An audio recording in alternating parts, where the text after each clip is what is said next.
It's been a while since I did the first introduction video for this channel, so I wanted to take a moment to revisit that and talk a little bit about the games that we'll talk about on this channel. Primarily, that's going to be Advanced Dungeons and Dragons First Edition. That's the system that I know the best. It's the one I've had the most experience with. I started playing original Dungeons and Dragons on Thanksgiving weekend of 1979, so we're talking about almost 45 years now since I started playing. Now, admittedly, I played intensively from that point until July of 1993, which is when I finished up a campaign and then more or less went back to just playing war games, especially Starfleet battles, up until about 1999. However, during the period from Thanksgiving weekend of 1979 to July of 1993, I probably had about 12,000 hours put into developing my own campaign world and settings, writing my own adventures, and running anywhere from 2 to 3 sessions per week. I did run for my home game for friends, but I also ran games for the general public at the local library, at several different communities where I lived along the way. And I had some experience running games at conventions and doing tournament style games. So I'll share a little bit about that as well. But D&D isn't the only game that I want to talk about. There are a lot of other fantasy games I like, in particular Dragon Quest, which I think is invaluable in terms of different rules that it added. And although the game itself never really took off, you can definitely get some good information to apply to your own home brew games, or if you wanted to write a game of your own, you might think about different sources. Also, fantasy games like Stormbringer, which is based on Michael Moorcock's Elric character, one of the Eternal Champions.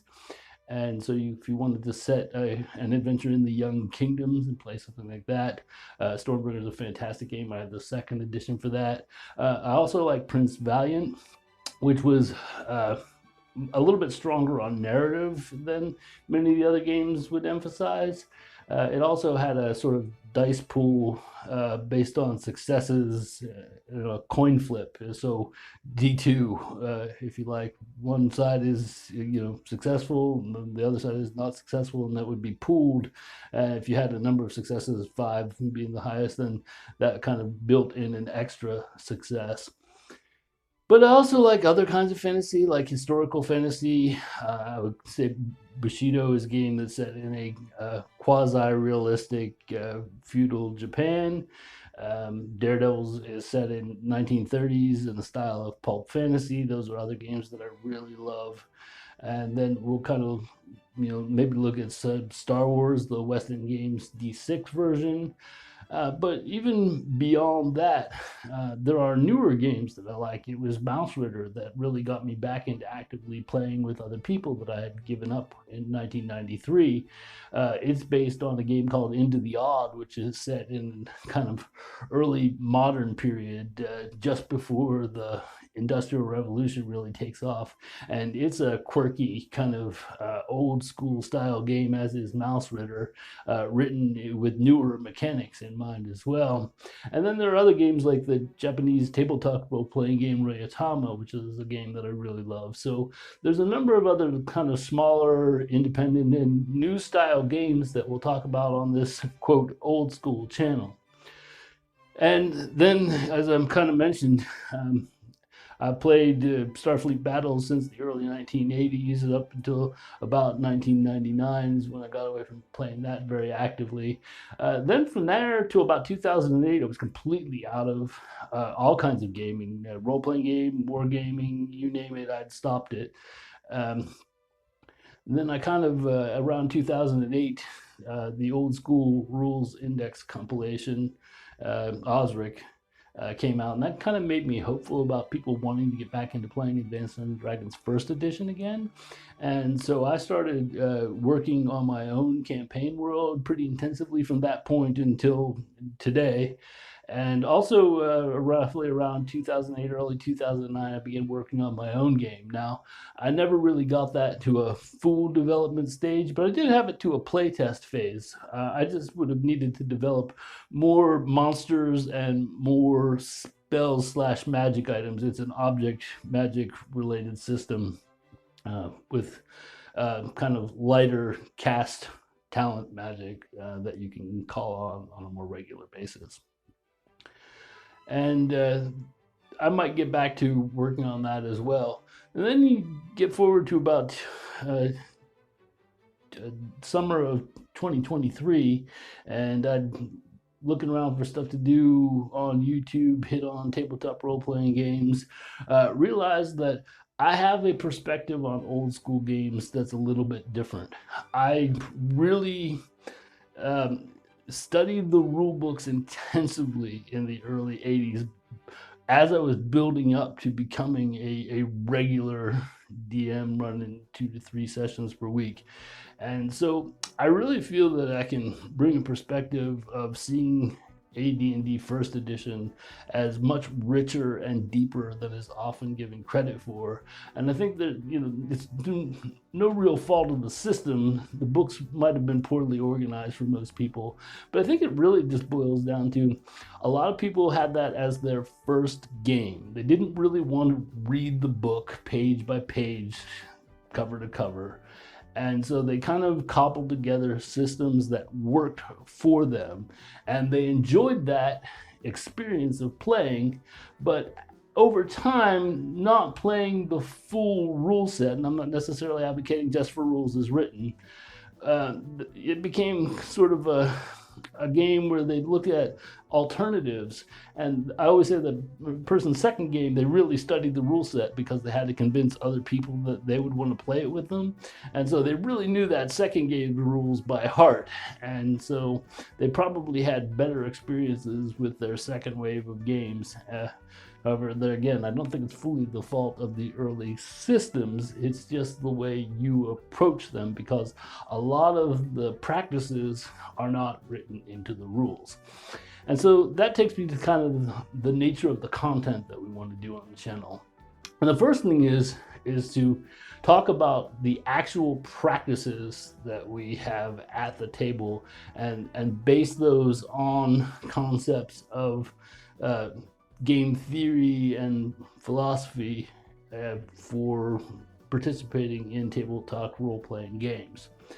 And then I think the other thing that we want to talk about is probably just commentaries on actual mechanisms within a specific game, and talk about what that mechanism is, how it works, whether or not there are alternatives that I've used.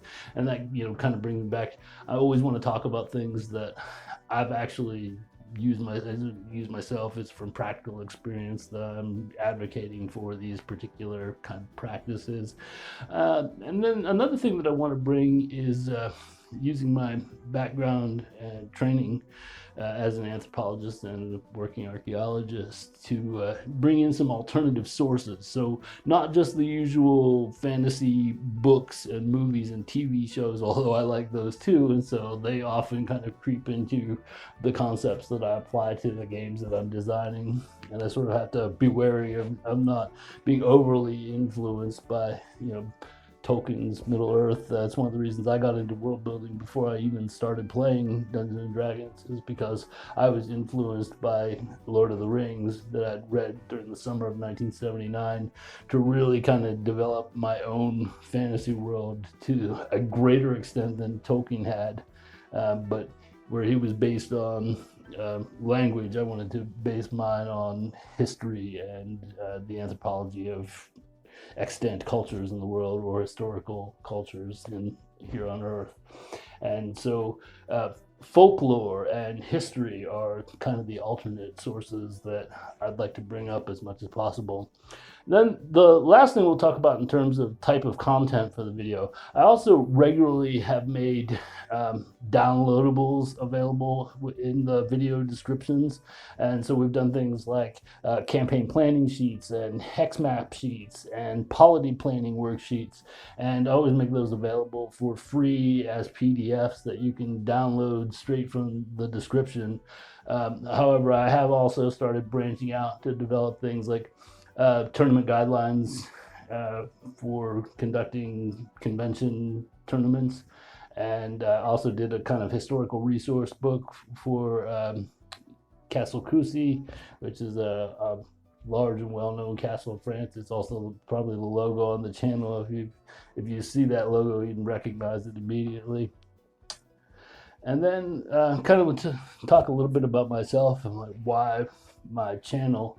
I've noticed that a lot of the people that have channels are coming from an arts and communications background, and they sort of train themselves then to do the background research for the social and natural sciences.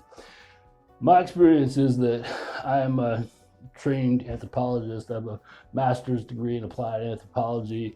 I'm a registered professional archaeologist. I've been working as an archaeologist now for the last 22 plus years. Now, that doesn't necessarily make my ideas any better than theirs.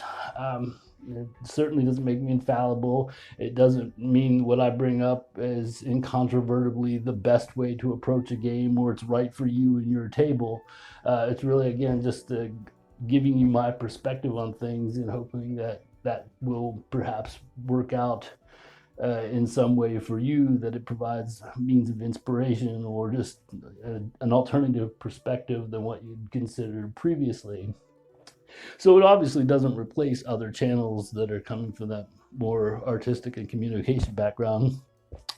And clearly, although I have had junior high school and high school training in the dramatic and theater arts, and I competed at state level competitions where I've received accolades and awards. I've also published short fiction and poetry, again, kind of regional anthologies or ones that were at my colleges and universities as I went along. So, I'm not by any means famous in terms of acting or writing, but I do have some experience in those areas. So, while I have to come from the opposite side where my training and expertise is in the social and natural sciences. And that means that, every now and again, or probably regularly, my, my deficiencies and incompetencies in terms of art is going to come to the foreground. So that's a great reason to use other people's channels as well to kind of cobble together your own perspective from the rich tapestry of opinions and experiences and whatnot that you can find on YouTube. And so that's kind of the short gist of it. And I appreciate that everybody's given me some views and have spent time watching my videos up to this point. Hopefully all my existing audience will continue to watch my videos and enjoy them and hopefully find them useful in some way.